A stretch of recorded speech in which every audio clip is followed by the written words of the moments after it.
Top quality और consistent performance के लिए सिर्फ सिल्वर पंप नाम याद रखना।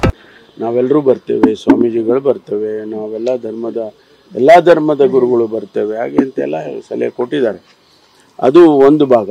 ಮತ್ತು ಕಾನೂನನ್ನು ಕಟ್ಟುನಿಟ್ಟಾಗಿ ಕಾನೂನನ್ನು ಪಾಲಿಸ್ತಕ್ಕಂಥದ್ದು, ವಿಶೇಷವಾಗಿ ಸೋಷಿಯಲ್ ಮೀಡಿಯಾದಲ್ಲಿ ಏನು ಪೋಸ್ಟಿಂಗ್ಸ್ ಮಾಡ್ತಾ ಇದ್ದಾರೆ ಅದನ್ನ ಬಂದ್ ಮಾಡಬೇಕು, ನೀವು ನಿಲ್ಲಿಸಬೇಕು ಅಂತೇಳಿ ನಾವು ಕರೆ ಕೊಟ್ಟಿದ್ದೇವೆ. ಒಂದು ವೇಳೆ ಅದು ಮುಂದುವರೆದ್ರೆ ಅದ್ರ ಪ್ರಕಾರ ಕಾನೂನಿನ ಪ್ರಕಾರ ಕ್ರಮ ತಗೊಳ್ತೀವಿ ಅಂತೇಳಿ ನಾವು ಈಗಾಗಲೇ ಸುಳ್ಳು ಸುದ್ದಿ ಬಗ್ಗೆ ಕಾನೂನನ್ನು ತರಬೇಕು ಅಂತೇಳಿ ಈಗಾಗಲೇ ಬರುವ ಅಧಿವೇಶನದಲ್ಲಿ ತರಬೇಕು ಅಂತೇಳಿ ಹೊರಟಿದ್ದೇವೆ.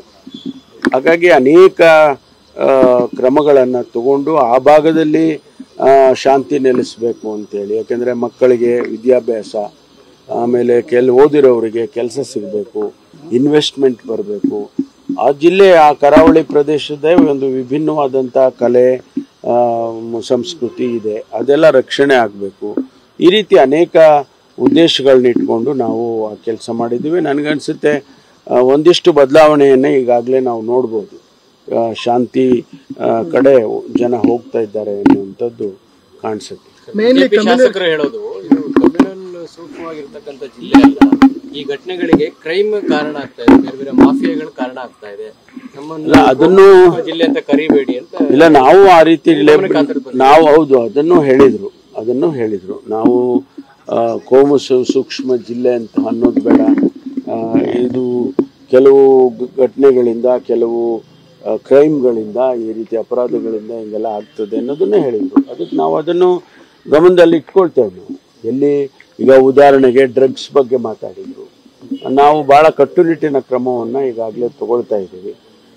ಅದನ್ನು ಇನ್ನೂ ಹೆಚ್ಚು ಶಾಲಾ ಕಾಲೇಜುಗಳಲ್ಲಿ ಸಮಿತಿಗಳನ್ನು ಮಾಡೋದು, ಆ್ಯಂಟಿ ಡ್ರಗ್ ಕಮಿಟಿ ಅಂತೆಲ್ಲ ಮಾಡೋದು, ಇದೆಲ್ಲವನ್ನು ಕೂಡ ನಾವು ಮಾಡೋದು. ಆಮೇಲೆ ಅಲ್ಲಿ ಈ ಮರಳು ಮಾಫಿಯಾ ಅಂತ ಅದನ್ನು ಕೂಡ ಗಮನಕ್ಕೆ ತಂದಿದ್ದಾರೆ.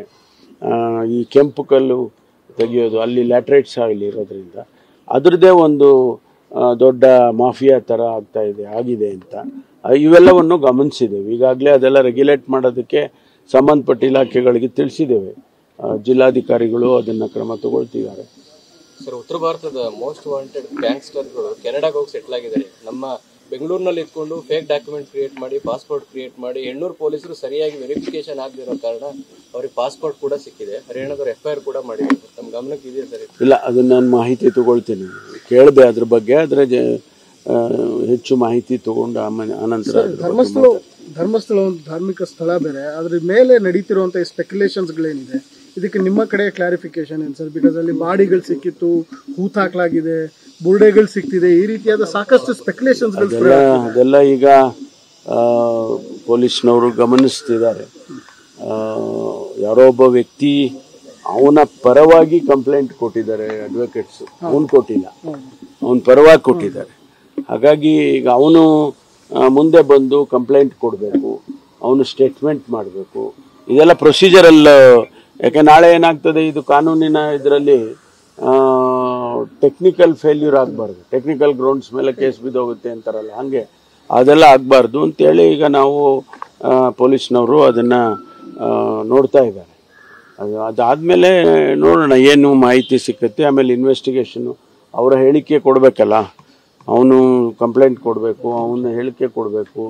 ಅದು ಏನು ಕಾನೂನಿನ ಚೌಕಟ್ಟಿನಲ್ಲಿ ಅದೆಲ್ಲ ನಡಿಬೇಕು.